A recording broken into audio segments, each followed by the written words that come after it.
ఇప్పుడు చూసుకుంటే ఈ యొక్క 5 సంవత్సరాలు గత 5 సంవత్సరాల పరిపాలన చూశారు కదా. ఇప్పుడు సంవత్సరంన్నర పరిపాలన చూశారు కదా. అవును, ఎలా అనిపించింది అసలు ఆ పరిపాలన? చాలా బాగానే ఉందండి. పరిపాలన అయితే బాగానే ఉంది. పరిపాలన అంటే ఏమి ఉండదు, మన ఎవరి పని వాళ్ళు చేసుకొని ఇస్తే చాలు. అసలు చంద్రబాబు గారు ఈ 5 సంవత్సరాలు అభివృద్ధి చేస్తారా? చేస్తున్నారు, కనిపిస్తుందిగా ప్రతి ఒక్కరికి. రోజు టీవీల్లో పేపర్లో చూస్తున్నారు. ముందుకు నడుతూనే ఉంది. ఇప్పుడు సింగపూర్ కూడా వెళ్ళారు. ఇంకా రాబోయే కాలంలో ఇంకా చాలా బాగుంటుందని ఆశిస్తున్నాం. ఆడబిడ్డ నిధి అన్నారు, ఇంకా ఆడబిడ్డ నిధి జమ చేయలేదు కూటమి ప్రభుత్వం. ఇంకా చేయలేదంటే చేస్తున్నారు. కొంచెం టైం పడద్ది, ఒకసారి అన్నీ కావాలని అవ్వదు కదా. ఈ జగన్ ఉన్నంత కాలం చాలా వరకు బొక్కలే ఉన్నాయి. ఆ బొక్కలు పూడ్చుకుంటా చేయాలంటే కొద్దిగా టైం పడద్ది. అన్నం ఒకసారి ఉడకదు కదా, కొద్దిగా టైం పడద్దు.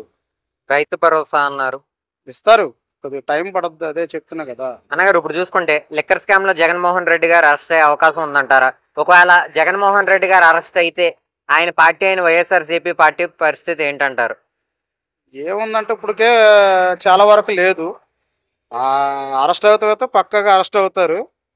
కానీ చూడాలి మరి ఎవరు దాన్ని లీడ్ తీసుకుంటారో, ఎవరు నడిపిస్తారో అన్నది వెయిట్ అండ్ సీ. అది అంటే ఇప్పుడు ఆర్కే రోజా కూడా ఇదివరకు అనేక రకాల వ్యాఖ్యలు చేసేది. ఇప్పుడు ఏంటంటే ప్రెస్ మీట్లు పెట్టి ఎవరో నన్ను ఏదో అంటున్నారు, నా పిల్లలు బాధపడుతున్నారు అని చెప్పి ఏడుస్తుంది. ఏంటంటారు? ఆమె అంది కదా, మా నాన్న తిట్టాడు, మా అమ్మని తిట్టాడు అని ఏడుతున్నారు అని చెప్పేసి అంది కదా. అదే ఆమెకు వర్తించింది. అది ఇంకా పెద్దగా దాని గురించి మాట్లాడే మనమే ఎక్కువగా ఆమెకు హోప్ ఇస్తున్నట్టు. పద్దాక ఆమె గురించి మాట్లాడటం కూడా, డిస్కషన్ చేయడం కూడా వేస్ట్ అని నా అభిప్రాయం.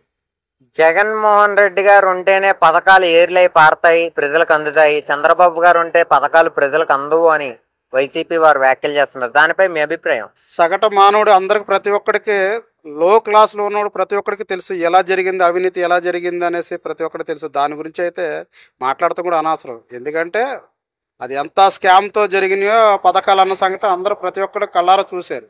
ఇక దాని గురించి మనం మాట్లాడితే అందరూ మాట్లాడేశారు.